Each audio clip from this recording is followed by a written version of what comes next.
Have you ever wondered what happens behind the scenes when you sign up for an investment account?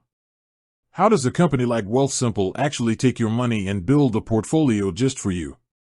It's not magic, and it's definitely not a one-size-fits-all approach. It's about understanding you, the investor. Before a single dollar is invested, Wealthsimple has to figure out your risk profile. This isn't just a simple quiz, it's a deep dive into two key factors, your risk capacity and your risk tolerance.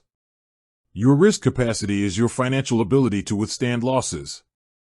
This is all about the numbers, your income, your debt, your savings, and most importantly, your time horizon. If you're saving for retirement in 30 years, you have a much higher capacity for risk than someone saving for a house down payment in 6 months. A short timeline means you need less risk because you don't have time to recover from a market downturn. Then there's your risk tolerance. This is a measure of your emotional comfort with market fluctuations. We all want our investments to go up, but what happens when they go down? Your tolerance is your willingness to stay the course and not panic sell when the headlines are screaming doom and gloom. Wealthsimple's questionnaire helps them gauge this, asking questions about how you'd feel if your portfolio dropped by 10 or 20%. The right portfolio for you is the one you can stick with, even in a storm. So, how does Wealthsimple use this information to build your portfolio? They use a strategy called modern portfolio theory, which is all about diversification. They don't try to predict the market or pick a handful of winning stocks. Instead, they build a portfolio of low-cost, diversified exchange-traded funds, or ETFs. These are like baskets of different stocks and bonds from all over the world.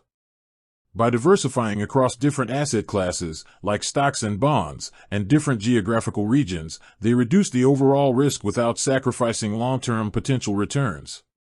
A portfolio with a low-risk profile will have more bonds, which are generally less volatile, and fewer stocks.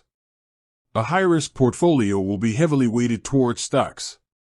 The goal is to build a portfolio that aligns with your specific risk profile, helping you maximize your chances of success over the long run. They also handle all the day-to-day management for you, things like automatic rebalancing, which keeps your portfolio in line with your target allocation. If one asset class grows faster than others, they'll automatically sell some of the high performers and buy more of the underperformers to maintain your ideal mix.